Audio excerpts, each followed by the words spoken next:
9:08, 8 past 9, 52 minutes before the hour of 10 o'clock. Good morning, everybody. I'm Jake Hartford, and you are? John Kass, Chicago Tribune, noted columnist. Noted, that's right. Jake's second banana, sitting in the banana chair. And we are in for Bruce and Dan. They are doing Don and Roma show today. They'll do it again tomorrow morning. And you have the exclusive details of the agreement with Chicago Teachers Union and the Board of Education, don't you? Yes, and I'll pull them right from your forehead in a few seconds if you say that again. I said the other day, Monday, the first day, they were going back to meet. I said, all they're really negotiating now is how bad the taxpayers are going to get screwed in this deal. Because that's what it all comes down to. That was a given from the beginning. It's always that way. The teachers unions and the board, the board employees, right, ask the Democrats to raise our taxes. They get the money, and in exchange, the Democrats get the endorsement. Just like in the southern parts of the state, the Illinois, the Republican wing of that, Illinois Education Association, they play the same game with the state legislators. And it looks, according to the reports this morning, the strike may be over as soon as tomorrow for the kids to go back to school tomorrow. What does that mean? That grandma finally had enough? I'm not watching your kids anymore? I think it means that the Board of Education is finally giving in and will order those 6 new pianos that the union was demanding, yes.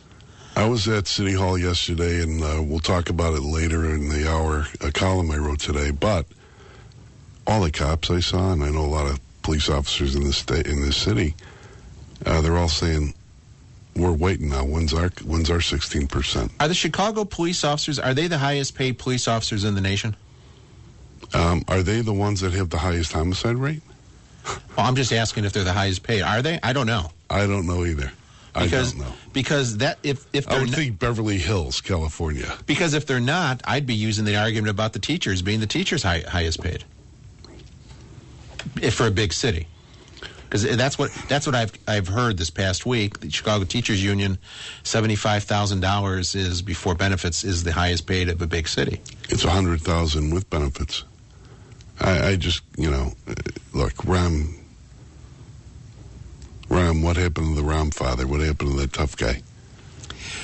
According to the news reports, there's been a change in attitude about the evaluations. Mm-hmm. Where they're not going to be as strict with the evaluations. Yeah, there won't be any real evaluation. It'll be kind of like, here's your evaluation, but that's okay. I think that's what it is. A 1-year grace period on evaluations at least. And you'll set the bar, and if you don't go down from that bar, you're okay. How can you... You have teachers that have to go into schools where children don't even know their first name when they go to start kindergarten, or they don't know their colors, they don't know their numbers, they don't know their letters. So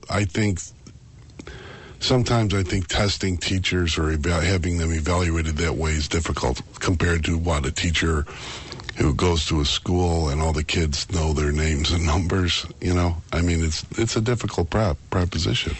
There are very good teachers who probably should make more than they're getting paid. Right. And there's also teachers who are probably making more than they should get paid. I mean, I know going through school with our 2 kids, our 2 boys, there is one teacher. In fact, I was just talking about this teacher with my wife yesterday.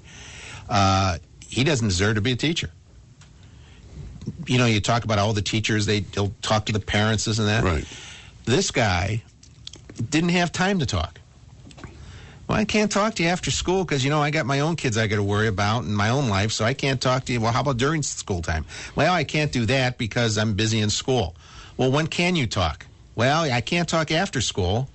It was just one continuous circle. Or maybe they want you to email them. Now, we've had good luck. I moved out of this city years ago and for this reason. I did not want to have my kids going through this nonsense, and I wanted them to be able to walk 2-3 blocks to their public school. And I didn't want to have to clout them You know, clout them? Why would you clout your kids? Politically. I wouldn't, because if you're in Chicago, even some of the most reform-minded aldermen use political clout to get their kids into magnet schools. Oh, ask for a favor. That's right, clout. Sorry, yeah. Ask for a favor from your clout. And I didn't want to do that either, so we went to the suburbs, and we found a very good suburb with great schools. That's why we moved there. That's why I didn't have a car for 10 years, because I had to pay the property taxes. Well, 591-8900 is the phone number. Alan Rockford, you're on 89 WLS.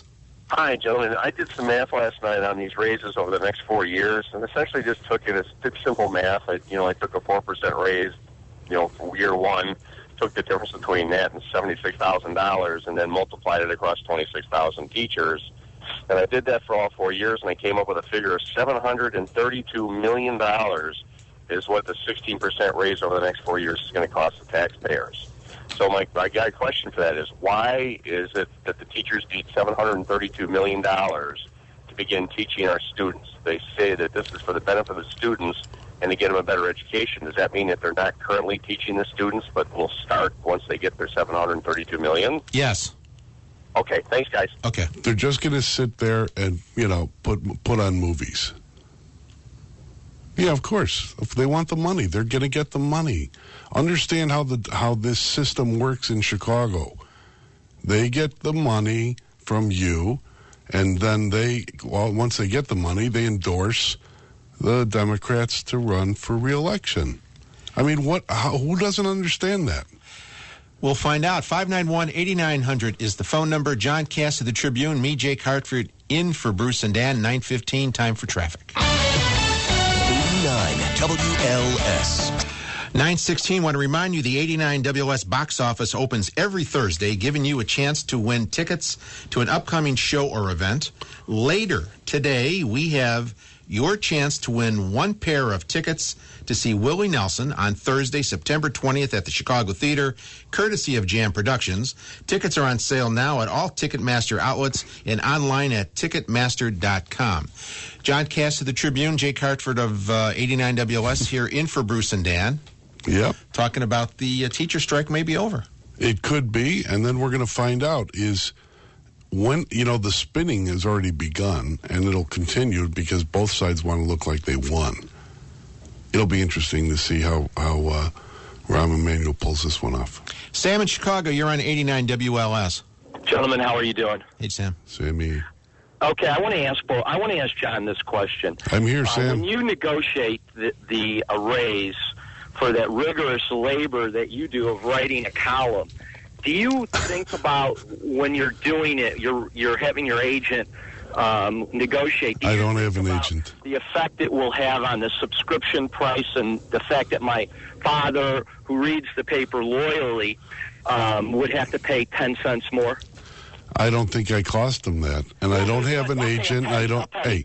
Hey, I don't. You and all your, when you accumulate all of the increases for the columnist, we'll say it goes up 5 cents or a penny. Do you think about that? Okay, and your point is what? How are you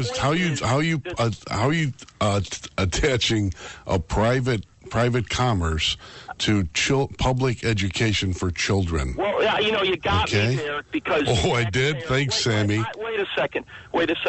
You are able to distinguish it that way, but the whole idea that the teachers who want to maximize their wealth by increasing the amount of the cost, the price of their labor is a bad thing because the taxpayers might have to pay more is never part of your thought pattern when you negotiate. So why? Well, wait, yeah, but Sam, I'm not teaching children in the public schools, and there's no monopoly.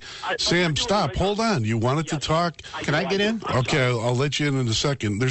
We don't have a monopoly in the news. Okay, there's WLS, Jake Hartford sitting here, Rich Roper sits in this chair, and he writes for the Sun-Times. There's Mark Brown, Dan Michalopoulos. I'll give you a bunch of people all over the city that write stuff, okay? So it's not like you have children hostage so you can leverage money out of them. And I think you guys should get more money. I just think you should be more accountable. I'm not a teacher. Oh, I'm sorry. I'm an independent. I really am. I'm not giving you a bunch of baloney. I'm an independent professional entrepreneur who loves living in the city, who sent his kids to Catholic school only because I wanted them to go and have a Catholic education. But the public schools is where I went. Sam, are you in business for yourself? I am. How do you make people buy your product? Well, what I do is I offer a good price. I try to offer a high quality service for a very, very reasonable price. Do you have to be competitive with your prices? It's killing lots of professionals like me that we have to be very, very competitive, and it's very difficult. If you were to raise your price today 4%, would you lose business? There are people who would say that I'm worth the increase in price, and they would pay. But there's people that wouldn't too, correct? Well, of course, and that's the competitive environment of being an entrepreneur. Because they have a choice, and the taxpayers don't have a choice. Sam, we have to let other people get in here. Sam. We have to. Yeah, he's monopoly. Let's somebody else get in here. Kelly in Montgomery, you're on 89 WS. Kelly. Good morning, gentlemen. How are you doing today? Hey, Kel. Real quick. Hey, I was listening to what other people were saying about this evaluation. It's really simple. Test the students at the beginning of the year. Test them at the end of the year. Regardless of how intelligent they are when they come in, they might not even know their name. But if at the end of the year they do know their name, then obviously they've learned. A simple evaluation system, and you don't grade the teacher on just the performance of one student. You base it upon all their students. So as individual families have ups and downs, at the end you get an average, and it shows you have the kids learned. And if the kid starts at the beginning of the year and doesn't know his name, and at the end of the year they still don't know their name, they haven't learned, the teacher needs to be let go. It's that simple. Thank you, Kelly. Every year, you know your name. Bar. That's the high bar of public education. 921, John Kass, Jake Hartford, in for Bruce and Dan right here on 89 WLS. 89 WLS. 928, the Bruce and Dan Show. Jake Hartford, John Kass in for them. We're going to continue to take your calls, and John will talk about your column today in the next half hour. Right, the Romfather turns into Rumpelstiltskin. What's going on here? Kimberly in Evanston. Kimberly, you're on 89 WLS. What I was calling for is to me and Mr. Kass live in the suburbs, and I'm very appreciative of the education that my children get. I've lived in Evanston for 44 years, and the children in Chicago do not get the same resources that our children get. They share booklets. They do not have recess. They do not have other amenities that are privileged that we as students in suburbs get. How much do you pay for taxes? That is irrelevant how much I pay for taxes, sir. Well, if Chicago get the services. Well, but if Chicago's going to get all that, what I'm saying, sir, is that all students should get the same service. How do you pay for that? We pay fees, sir. So I pay for school fees at my daughter's school, and I pay taxes in my community. So the people in Chicago should pay the same then, right? What I'm saying, yes. Okay, there you go. Well, sir, what I'm saying is that it's not being done. Why should one set of books be shared between 5 classes when that's not being done at Evanston Township High School? Thank you, Emily. She has a good point, but it's a $6 billion budget. Okay? Well, $6 billion. That's why I was asking her how much she pays in taxes. Yeah, I mean, make it $10 billion, but people have to pay more taxes. And that's, like I told you, when we moved out to the burbs for the schools, I didn't have a car because I had to pay my property taxes. We'll get back with John Kass, and we're going to take up a collection for John to get a car. I got to have a car now. Thanks, Jake. But it's a Yugo. Yeah, it's not a Prius either. And we'll continue to take your calls. It's 9:30, time for News, Weather, Travel. Bruce and Dan Show. They're in for Donna Roma, so it's me, Jake Hartford, with John Kass of the Tribune. Listen to Rowan Roper for all the latest on what's going on with the teachers. They've been covering everything, full and complete, A to Z, including when the teachers start walking around the loop, blocking traffic. They're even giving you a play-by-play of where they're going, so you know where the traffic's going to be. Where they're going for the donut? They went to the Buckingham Fountain the other day. And I thought they're all going to jump in, but they didn't. Then they just dispersed. I panicked and took off early. I didn't want to have hordes of teachers blocking my way. You wouldn't want that. No. You got a column today. Mm-hmm. Column 4 times a week. Wednesday, Thursday, Friday, and Sunday. That's and the today's column, Kass plan. Right, that's the Kass plan. And today's column is about Rahm Emanuel, Romfather or Rumpelstiltskin. And I wrote it yesterday thinking that this would last a few more days. And that, about Rahm's spin on it and he's trying to spin his way through it like he's the leader of everything. I don't think it's going to last a few more days. What we're seeing now on the website at the Tribune and others is there's movement, right? The city is buckling, caving on the main issue, which is getting rid of teachers that they don't like. And they're going to, now the evaluation is going to be a different evaluation. That's called caving, right?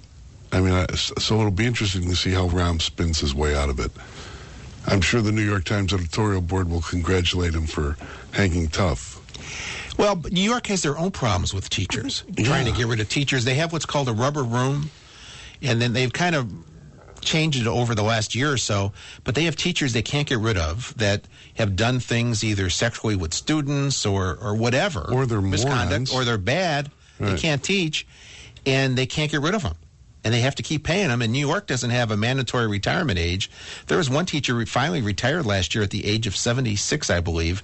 They were paying him over $100,000 just to sit every day. Yeah, we don't have a rubber room, but we do have John Claude Brizard, who's the CEO of the Chicago Public Schools. He's not even in the negotiations. Isn't that nice?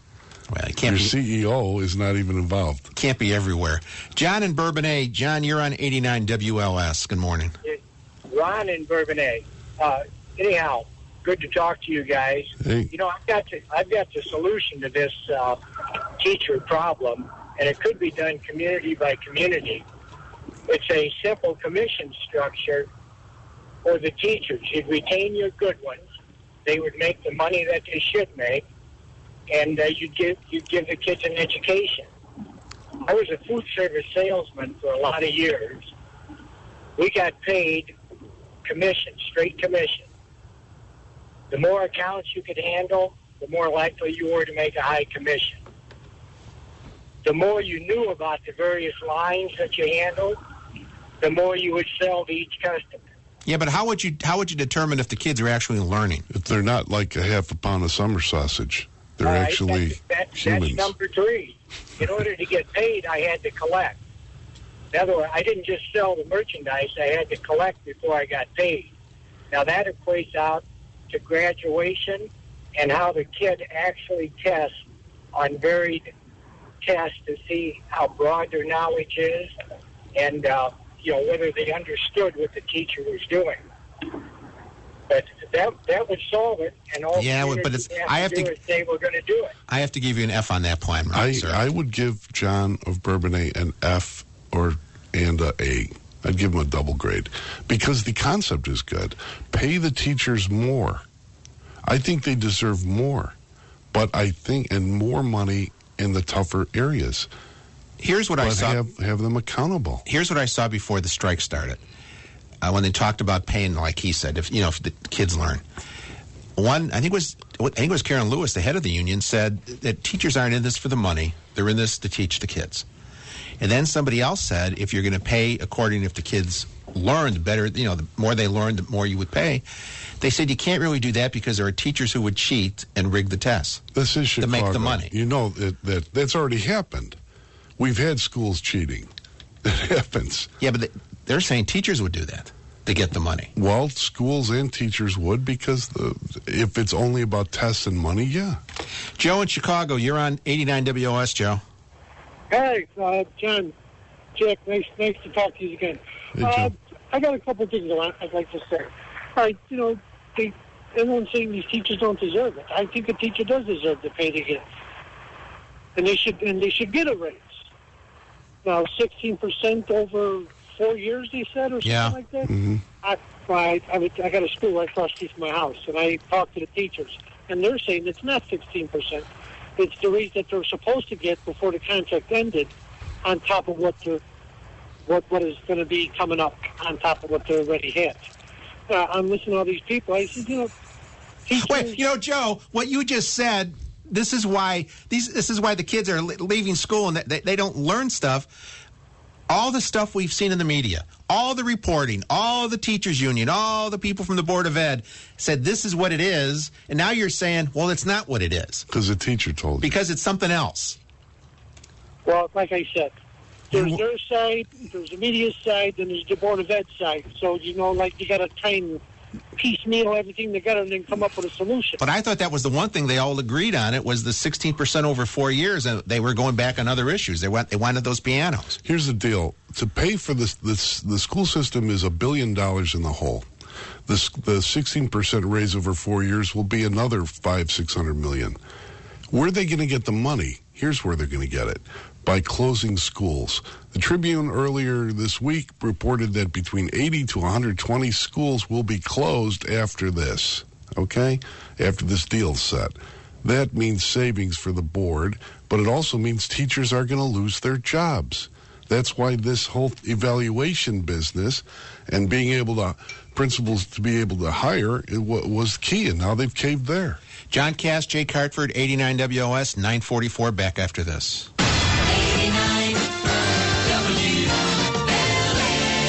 59. Road Roper will have the latest on the teachers' talks. So follow them starting at 2 o'clock today. We have another hour to go. We're going to talk about what's going on in Libya and Egypt, and even it's extended to Berlin. The embassy there in Berlin has been evacuated. And Letterman. Yeah. A whole bunch more. We'll have Congressman Adam Kinzinger on in the next hour as we continue. We're going from local to international. That's because we can do that, because this is WLS. John Kass, Jake Hartford in for Bruce and Dan. They are in for Don and Roma. They'll also be in for them tomorrow. So we'll be back here tomorrow, I believe, right here in 89 WLS.